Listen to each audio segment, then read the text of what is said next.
Bismillahirrahmanirrahim. Post-transcriptional modification in eukaryotic messenger RNA. The eukaryotic messenger RNA, it undergoes various post-transcriptional modification as there is a precursor of messenger RNA which undergoes the extensive co- and post-transcriptional modification in the nucleus. In prokaryotes, this messenger RNA, the nascent messenger RNA, is the same as that of the messenger RNA used for the translational process. But in eukaryotes, this messenger RNA undergoes various co- and post-transcriptional modification so as to form a mature messenger RNA, and this mature messenger RNA now used in cytoplasm for the translational process. The messenger RNA, basically it is the heterogeneous nuclear RNA. The heterogeneity is due to their different sizes of messenger RNA, and also their nucleotide sequence which are present on the messenger RNA so as to form the different proteins. One of the post transcriptional modification messenger RNA is the 5' cap. This 5' cap, it is formed after the transcription of the nascent or pre-messenger RNA.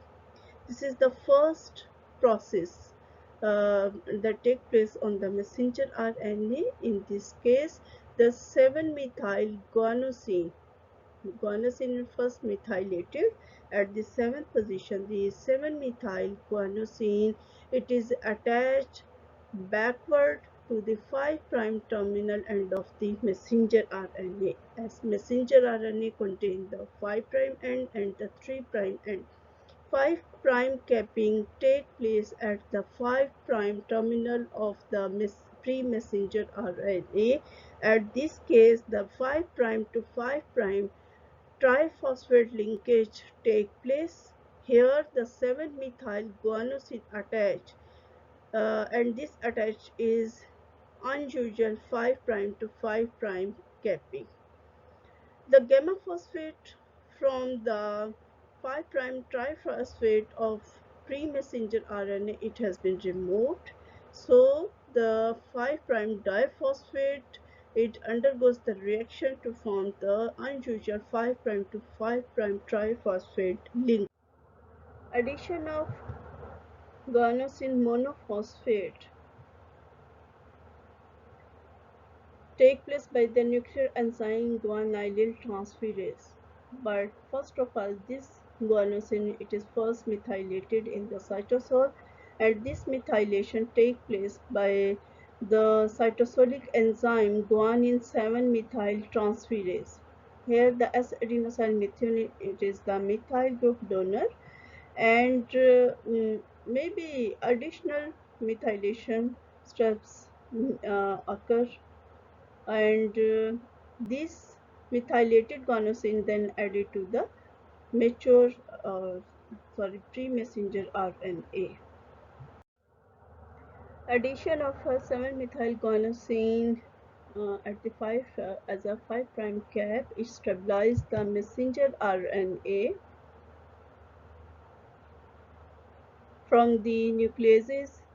Also it permits the initiation of translation, because this 5' cap, it is required for the formation of the eukaryotic translational complex, and so this cap, it also permits the initiation of translation.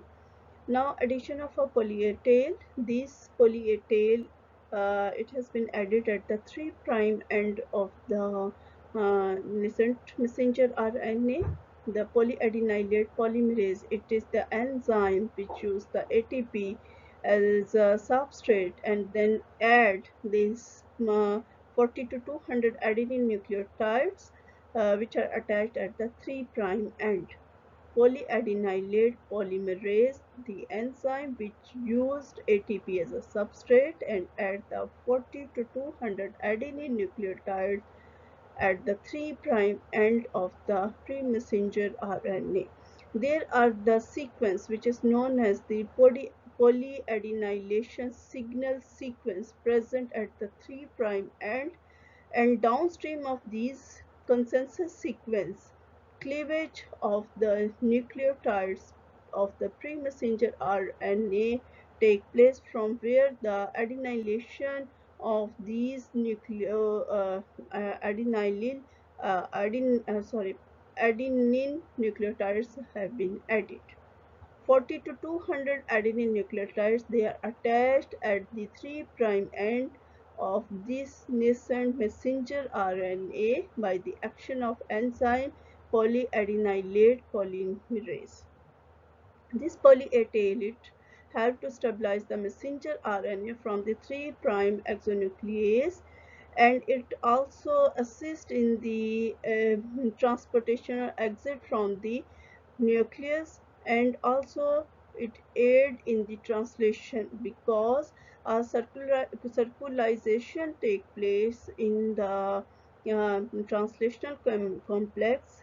A mature translational complex in eukaryotes, they require both 5' cap as well as the 3' poly A tail for the initiation of translation. A post-transcriptional modification of messenger RNA, which shows the 7-methyl guanosine cap as well as the poly A tail. At the 5' end of the messenger RNA, mature messenger RNA, it contains a cap. This cap is formed between 5' to 5' bonding or interaction. This one is the 5' to 5', which is the unusual interaction. Here the terminal nucleoside diphosphate. This one is the nucleoside diphosphate, which is phosphorylated at the 3' side. It interact with the 7-methyl. The guanosine is methylated at 7-methyl guanosine monophosphate. This one is the 7-methyl guanosine monophosphate to form a 5' to 5' interaction, which is the unusual interaction. At the 3' side, there is the polyadenylation signal sequence. The 3' side of the messenger RNA that contains the polyadenylation signal sequence, we direct the polyadenylation at the 3' end. First of all, the cleavage from the downstream from this sequence take place, and the addition of a poly A tail at the 3' end take place.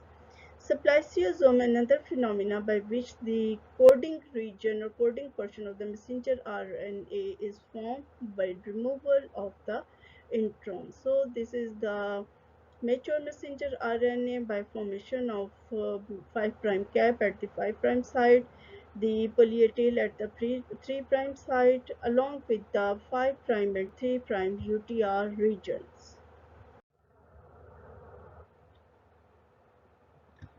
Third step is the removal of introns. Introns are basically the intervening sequence which are not required during the translational process. So they must be removed. The removal of these introns, this process is known as the splicing.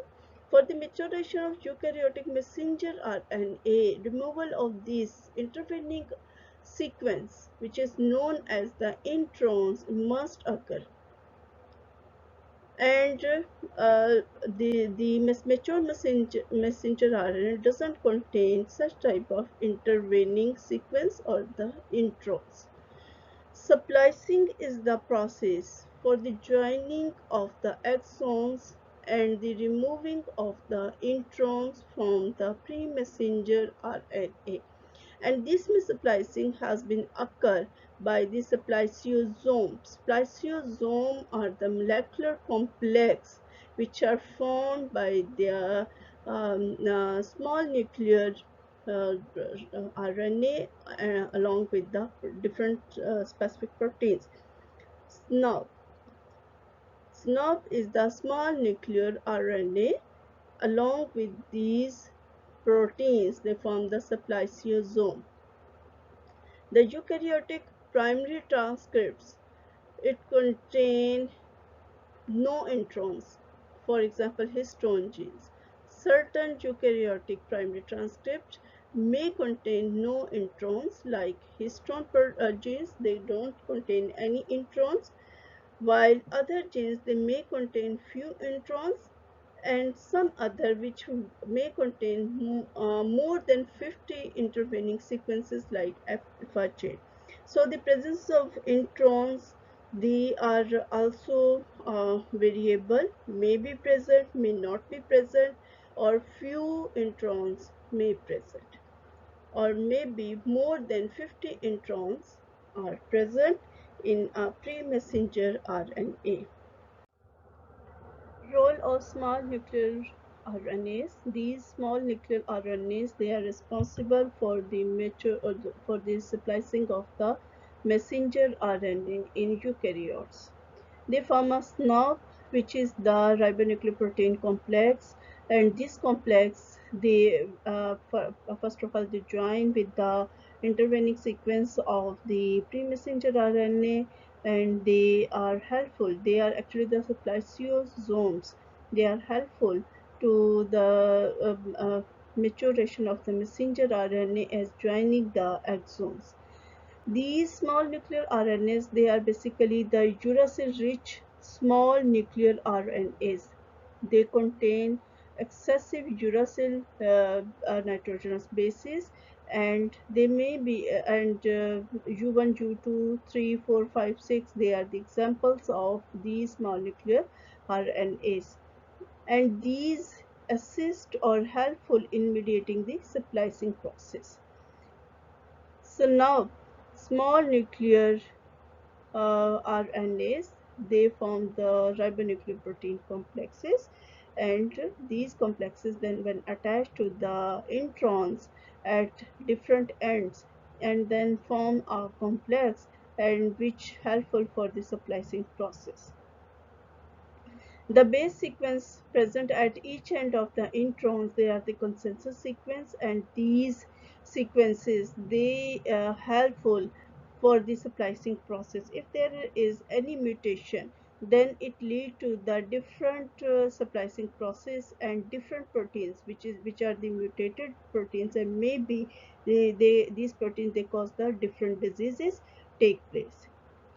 A disease name as the systemic lupus erythematosus. This one is the autoimmune disease, inflammatory disease, and these autoimmune disease is due to the creation of the antibodies against their own nuclear proteins, such as the small nuclear ribonucleoprotein complexes take place. Here is the phenomena by which the splicing occurs. The consensus sequence is present at each end of the intron. This one is the exon. This one is the exon 2. 5' end of the messenger RNA and the 3' end of the pre-messenger RNA. And this one is the branch side, which contains the adenine nucleotide. The 5' splice donor side, it contains the guanosine uracil sequence. The donor side contains this sequence, and the acceptor side, it contains this sequence. These are the consensus sequence which are present at each end of the introns. Now, first of all, the hydroxyl group of the branch side, which contains the adenine residues, it attack on the on this side, and it form a lariat structure. the hydroxyl group of branch side by the addition of, here there is the addition of small nucleoprotein complexes. ATP is also required, and these complexes, when they attach, these complexes when attached to these introns, they bring the exact direction of the branch side towards the donor side. Next, the branch side, 2' hydroxyl of the branch side, it attacks the 5' site at the supplies donor side of the intron, and this forms the 2' to 5' phosphodiester bond, and a layered structure is formed like this. The 2' to 5' direction, a bond is formed and form a layered structure. Next, the free 3' hydroxyl group of the axon, it attack on the 5' supplies acceptor site, thus forming a bond and join the axon 1 to the axon 2. In the first step, complex is joined with this intron, and the first step is the attacking of the 2' hydroxyl group from the branch side on the 5' side of the donor uh, side so as to form the phosphodiester bond. So 2' to 5' phosphodiester formed, thus leaving this donor side as a 3' hydroxyl group. This 3' hydroxyl group now next attack on the acceptor site at the 5' position. So axon 1 join with the axon 2 and leaving these complexes, which comprises the U1, U2, 4, 5 and 6 along with this layered structure.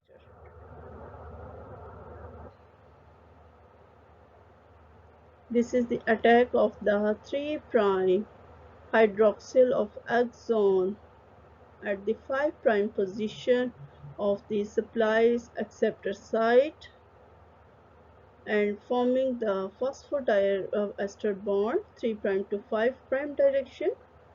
Again, the joining of the axon 1 to axon 2 with leaving this intron, the intervening sequence or the excision of this intron.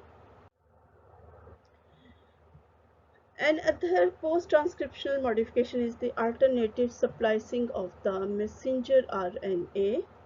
This alternating splicing of messenger RNA, it gives rise to the different isoforms of protein at different tissues. They give the tissue-specific isoforms. For example, the tropomyosin, which is the actin filament binding protein of the cytoskeleton, and they undergo the extensive tissue-specific isoforms.